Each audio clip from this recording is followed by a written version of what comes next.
Hey everybody, welcome to the channel. I'm Fox, and today I wanted to bring you my brand new System Corruption PvP build. With the reintroduction of Season 1, now dubbed Season 5, but it is essentially a rerun, it is very easy to obtain the full set of System Corruption very early in your Season Pass. What I'll be doing in this video, and this will all be timestamped below, so by all means feel free to skip to any part of the video if you wish to do so. I don't include ads in the middle of my video for that reason alone. I will be going through the build and explaining, well, I do think System Corruption is definitely underpowered. When used in the right way, it can actually be pretty good, certainly in a 1v1 situation. I will then be showing you my stats. I'll then quickly demonstrate in the firing range exactly how it works with the build that I've got, at which point I will then load straight into a conflict game solo queue to give you some raw, unedited footage, so you get an opportunity to see where the build is weak and where it is strong. You will also see in the description below the link for our Discord server, so please get in there. There are separate platform sections, so you can LFG for raids and conflict, dark zone, summit, whatever you want. And we get direct and instant updates from Massive directly into that server, so never again will you need to search for maintenance times or patch notes or announcements. It all comes straight through, and tons of other features as well. If you're looking for a server similar to that for your own clan, be sure to message my Discord admin, Lugton. His details are also in the description as well as in the server. He'll be happy to offer his services to your clan. And the final thing you'll see in the description below will be my Twitch channel. I usually stream maybe a couple of times a week, predominantly PvP, but I do raids as well. So I think my last stream was actually an Iron Horse clear. So let's get started with the build. Okay, so what I'll do in the usual format of my videos is go through the build from top to bottom, so the specialisation going down to the skills. Now just a quick sort of summary of why I put this build together in the way that I have. I've had a lot of difficulty in getting System Corruption to work based on my playstyle. The most frequent SysCo build that I see is an Intimidate version, which makes a lot of sense because with all that bonus armour, it is quite easy to get that Intimidate proc and do quite well. But I've always found that just running Adrenaline Rush with a more sort of typical Lady Death build, so Hunter's Fury or just a high-end build with Coyotes, just equates to more damage, and what you're essentially doing is competing in the meta kind of range, i.e. that 10 meter range, with a non-meta build. So what I want to do, there's two things that I wanted to do with this System Corruption build to maximise the strengths, which is its 1v1 capabilities where it is very powerful, and also the damage that can be applied from range with Pestilence in particular. So I have made this into a Pestilence build. I've tried this with ARs, with SMGs, I've tried it with and without the chest in the back, and I've just really struggled to make it work purely because of the reduced damage. So this build is entirely based around what System Corruption offers as a gear set. So let's have a look at the build from the top then. We are running the Gunner specialisation for this particular version. It gives us 10% armour on kill, which stacks very nicely with the System Corruption talent. It gives us a much faster reload every third reload, which is very powerful for our Pestilence, as one of its weaknesses is its reload time. It takes quite a long time to reload, and you can literally just fire one bullet, reload whilst you're sort of running into where the enemy is, and then the very next reload whilst you're in the fight will be much quicker, so you don't need to empty the mag to take advantage of this.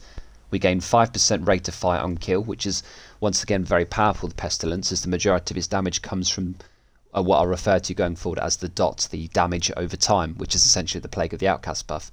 So we can apply those stacks faster. And we also give our teammates ammo every minute, every 60 seconds, 10% for ourselves, 5% for them, so it's great for those longer dark zone runs. And the foam grenade is also very powerful for flushing enemies out of cover. You're either going to make them dodge roll out of cover, which means you can shoot them, or you're going to foam them, which means you can shoot them, so it's always a good thing. Moving down, we are of course using the Pestilence for this particular build. Now Pestilence did receive a 10% nerf, I believe way back in TU9, and ever since then it has been used a lot less in PvP. Its damage can feel a little bit low, but where it is strong is when you manage to get the stacks built up to the 50, or at least as high stacks as possible. That in conjunction with just the per bullet damage makes Pestilence quite lethal when played correctly. All we need to do is fire shots into an enemy. We can build up to 50 stacks in total, and that dot, which lasts for 10 seconds, is entirely based on our weapon damage, of which we actually have a surprising amount with this build, even though it is 5 blue. When our enemy dies, that then passes to anything within 25 meters. So very good for getting loads of assists, getting loads of background kills, stopping people's armor regen. It's just, there's no way to counter Pestilence. It's not a status effect. It is entirely based on your weapon damage. Secondary and sidearm weapons are entirely your decision, and normally I recommend to go for a long range weapon when you are running a short range as your primary, or vice versa of course, and then for your sidearms you want to run anything with finisher. The perfect finisher comes on a Dark Zone exclusive, the Orbit. This gives us 35% chance and 40% crit damage for 15 seconds if we both down and then kill somebody with our pistol. But ultimately I very rarely use either of these, as when you swap away from Pestilence, even if they're still halfway through the dot, essentially running out within that 10 seconds, you do lose all dot damage, so I don't usually switch off here. So use whatever weapons you want for your secondary and your sidearm. So let's have a look at system corruption. For the gear pieces I did opt to go for 5 blue. I've gone anywhere from 1 blue right up to 6 blue, and I just found that with this particular build 5 blue was the best. We don't have quite the same damage that an Instinct Spotter build or a Lady Death Hunter's Fury build, which are kind of the two meta builds at the moment. We can't quite compete with those within their respective ranges, so what I opted to do was to go for high armor and play around the bonus armor. Every time I found that I used a non-SysCo system corruption chest or backpack version, you never had Unbreakable, Intimidate, Memento, Vigilance, anything like that, I just found that overall the build kind of lost where it was strong, and that is with the Hackstep protocol. So the 2-piece gives us 15% armor on kill, which paired with Gunner is actually exceptionally powerful, as you will see shortly when I go over to my stats. The 3-piece gives us some very large resistances to both Pulse and Disrupt, so this is very powerful if teams are running any of those skills. And the 4-piece, which is the main kind of purpose of this build, is the Hackstep Protocol Talent. Replaces armor kits with an instant infinite use ability on a 20-second cooldown that repairs 20% of our maximum armor and grants us 50% bonus armor. And on top of all of that, it also hides our nameplate for 5 seconds. Now that 50% bonus armor is one of the few forms of bonus armor that is not reduced in PvP. A great example of this is if we have a quick look at a Adrenaline Rush backpack. If you look there, it says 20% on the right side, but if you go to PvP mode, it is dropped to 10%. We don't have this problem at all with the system corruption, it's just 50% regardless. And the fact that it hides our nameplate is also fantastic, because this means that our enemy will not know where our health is. They won't know that we've got a ton of additional bonus armor unless they know that we're running system corruption. So that it tends to make them overstay their welcome in a fight. If you end up getting quite low, you pop your armor kit, you get all of your armor back, or 20% and the 50% bonus armor, and they can't see that you've done that. They're going to think that you're still low, and as a result this is more opportunity to build up your Pestilence stacks. On top of all of that, we gain the increased total weapon damage by 1% for every 5% of bonus armor gained. Now that caps out at 20%, so that means that the highest amount of damage we can get is based off of 100% bonus armor. That will give us the full 20, and because it is a multiplicative damage buff, it works very nicely with Pestilence, as it buffs not only the per bullet damage, but it also buffs the tick damage, the dot damage. Damage to armor and damage to targets that are covered that you see on this weapon also buff both of those weapons, so luckily Pestilence is rolled very well with those two multiplicative damage bonuses, and the increased weapon damage from the armor kit, the Hackstep Protocol, pairs very nicely with this. What I've essentially done is gone for the backpack and the chest here, so before I go through the minor attributes on the chest pieces, which to be fair for the most part are just crit chances, that's all you really need, the backpack, the multi-threaded execution talent, actually boosts our Hackstep Protocol bonus armor right up to 100%. So right there, when we pop that armor kit, we're going to gain the full 20% multiplicative damage bonus to buff our Pestilence. And this just works incredibly well, and don't forget that your opposition will not be able to see that because you'll be hiding your nameplate from above your head. We are also running the chest talent, which reduces the cooldown to only 15 seconds. Now as this starts, the cooldown of 15 seconds starts the moment you press your armor kit and not when it runs out, and of course the armor kit itself lasts for 5 seconds as per the description. This means you only actually ever have a 10-second cooldown where you don't have what is essentially 1.6 million bonus armor, so you'll be gaining that for 5 seconds every 15 seconds. It's exceptionally powerful, and I found that of all the different variations of SysCo that I've tried, combining the chest and the back are just the best way to do it, mainly because the only real strong point of this build is the Hackstep Protocol talent. Now that we can use this every 15 seconds, that means that we're going to have more health throughout the entire game, more opportunity to stay alive, and we're going to have more damage because of the increased bonus armor. So the increased survivability and the increased damage that comes to us more frequently just make this a great combo. The way that I rolled every piece is with crit chance, I think bar one. Ideally what you want is for every piece to be rolled into crit chance, and it's very easy to obtain this season, which I will showcase shortly when I demonstrate how this works in the firing range. So my mask is the one piece that's rolled to red, and I like this being on red. This is rolled to crit chance, along with 3 6% crit chance mods. So you see the other crit chance mod is on my chest piece, which is also rolled in the same way, and then exactly the same for the backpack just here. My holster is rolled to crit hit damage. I would have preferred this to be chance, but it doesn't really make a difference. We're quite close to the cap already. And then because we're running both the chest and the backpack, this means that we don't need to worry about any talents. So what I wanted to do was to squeeze the most amount of damage that I could out of Pestilence. I considered Coyotes to give myself a crit chance buff with my team. I've tried this with loads of different exotics and named items, and I found that the best combo was Yield Faithful, Contractor's Gloves and Fox's Prayer.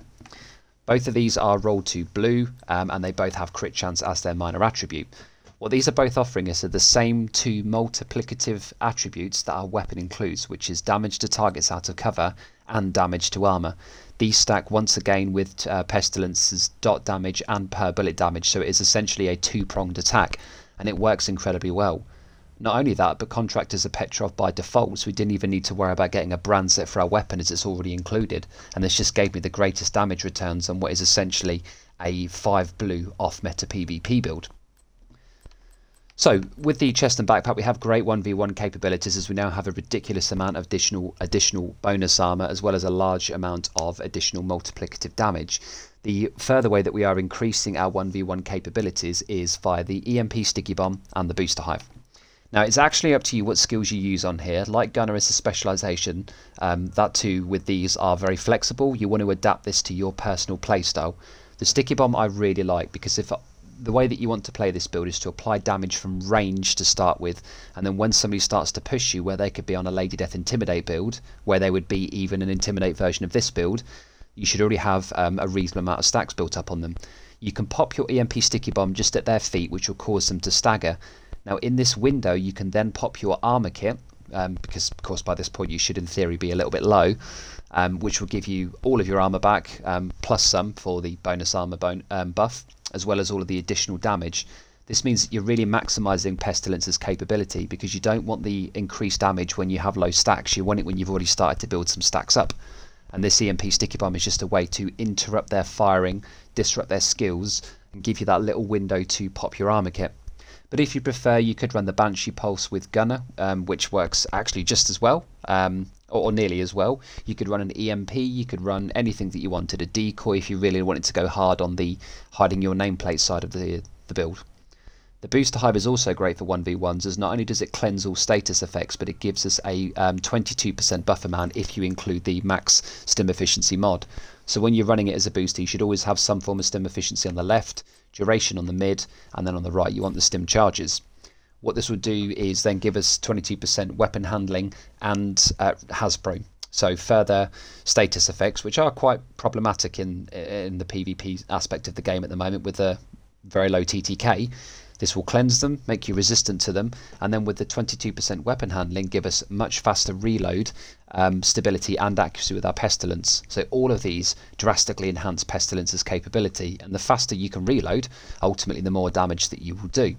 So the Booster Hive is a fantastic skill here, but honestly, once again, use what you want. They're really not too set in stone just here.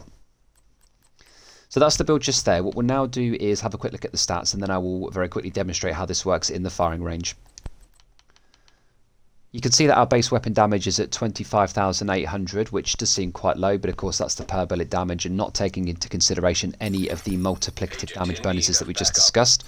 With all of the crit chance mods and just everything bar one piece roll to crit chance, we were able to hit 56.8% crit chance, which I'm more than happy with, and then 55% crit damage. Yes, that may seem quite low, but this is a 4-piece gear set with only one minor attribute that doesn't by default include any chance or damage. And I understand why SMGs are popular with Intimidate with this to make up for that, but trust me, you don't need to get that close to a player right from the get-go. You only want to be there as a last resort when you can pop your armor kit. So that additional 55% crit damage every time we are critting is definitely noticeable. The rest of my stats are just based on the maxed out watch level, although we do have 14% multiplicative damage to armor, and whilst it doesn't show it here, 20% multiplicative damage to targets out of cover, which works fantastically against enemy skills.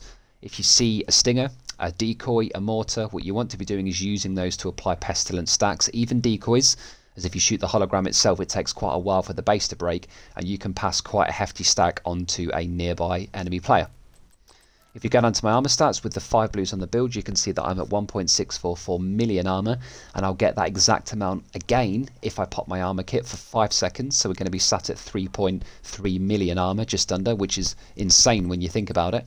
And this gives us a massive opportunity to apply tons of pestilence stacks and get out of trouble all within one window.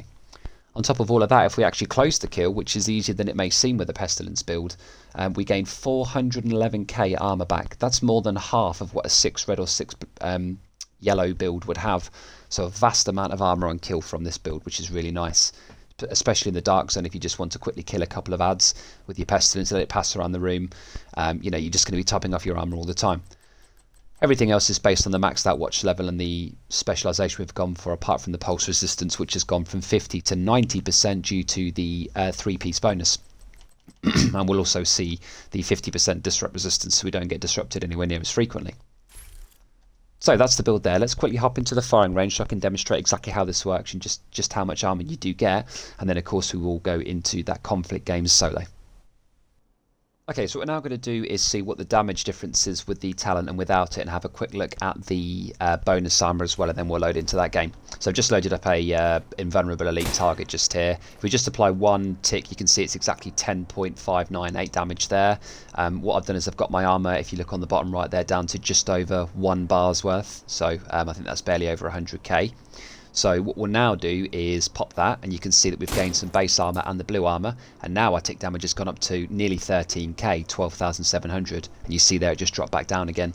So the way that you want to be playing this, and again just to interrupt myself, you can see that my armor has gone up by quite a substantial amount. You want to be applying your stacks from distance, and then when the enemy gets close and you start to take some damage similar to what I have, you pop your armor kit, they can no longer see where you're at, your tick and bullet damage will increase. At this stage you should be able to get your stacks a lot higher, and then just because this, you know, your enemy has essentially overstayed their welcome thinking that you are low, when in actual fact you had more health than you even had to start with at full armor, plus the additional damage and the increased amount of pestilence stacks that you've built up, should equate to you getting the kill. Worst case scenario, you'll finish your game with a lot of assists, but that's absolutely fine because the damage that you can pull from this build is quite substantial, and it's a great counter to armor regen, healers, skill users. It's just very powerful overall. And that's literally, you just keep popping your armor kit in a fight. You can see the cooldown has already started there, even though we've still got the bonus armor. So when it runs out, we've only got to wait 10 seconds to gain 100% bonus armor plus 20% multiplicative damage. Exceptionally powerful when used correctly. What we'll now do is load into a game, and hopefully I will use it correctly. Okay, so we have loaded into Fort McNair. Let's see how we get on. Now, I did forget to mention this in the previous part of the video, the how it works section, which is essentially how to obtain system corruption this season.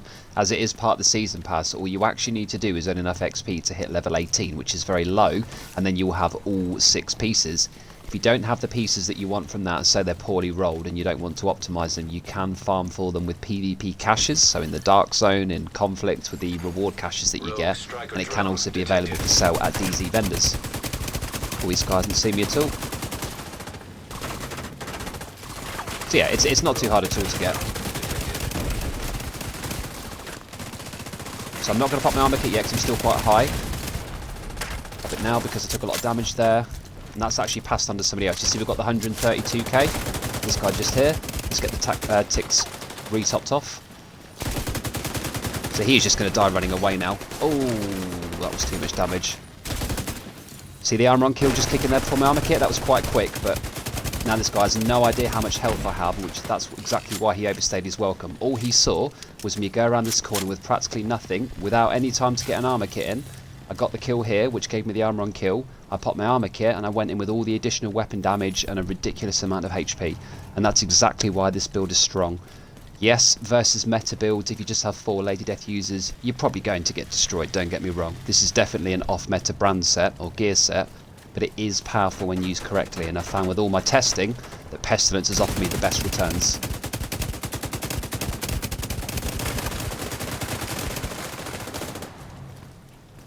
So now what we're going to try and do is pop this guy out of cover. Oh, whoops.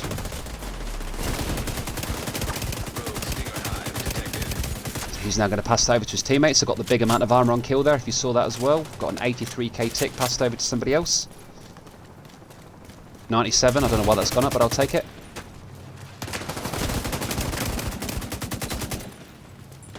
Pop this real quick. Look at that, I'm just tanking so much damage.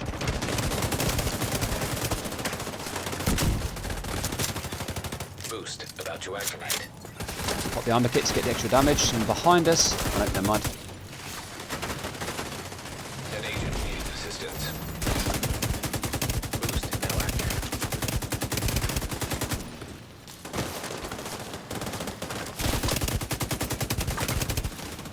The armor kit.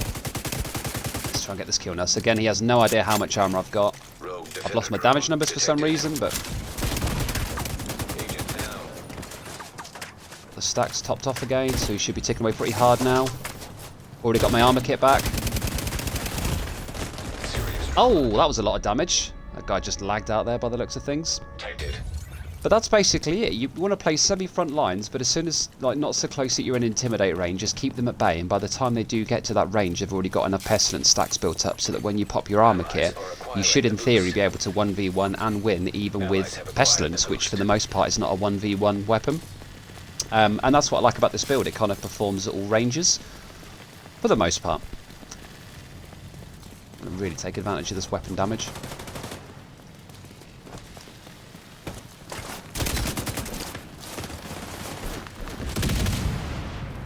We don't have any armor regen on this build, and once you've used your armor kit, you physically cannot heal, yourself at least. Whoa! Okay, I just died around the corner. Oh, that's going to kill me. Yeah, that's fair enough. I think these guys are having some latency issues because that other guy froze solid in the previous engagement, and then I just died clean around the corner there. Oh, we've just spawned behind them. That's good news. That's what we're on so far. 1 kill, 7 assists. Oh, there's a guy right here. Yeah, this guy is definitely having some latency issues. I'm not even damaging him. The enemy can't keep up. They're about to get That was pulled weird. out. Okay, not even damaging that guy for some reason. But yeah, this is why I think the chest piece is so good. I really do think System Corruption kind of sucks without both the chest and backpack.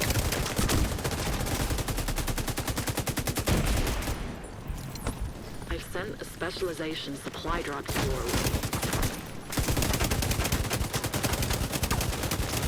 Ooh, get the armor on kill. Assistance needed. Ah, I thought he was going to shoot my teammate, but he was desperate to kill me there. Good lads, thanks for the res.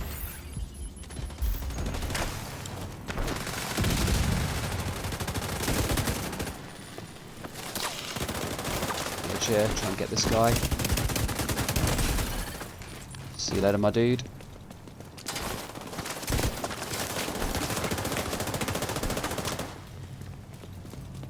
Pop in with the armor kit.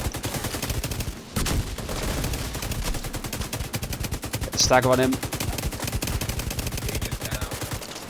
And just murder him, basically. Oh no!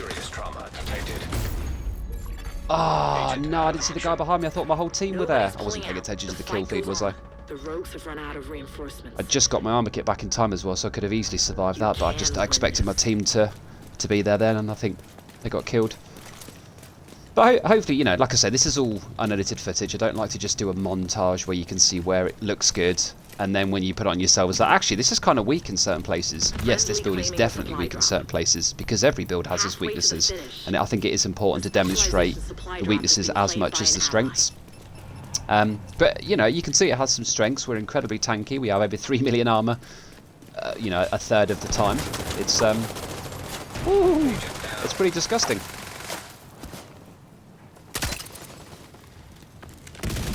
Let's go and help our buddy out. Go to the right quickly so I don't get lasered from the left. Rogues detected. I'm sure this guy isn't moving, but we'll take it. Get the booster hive on the go.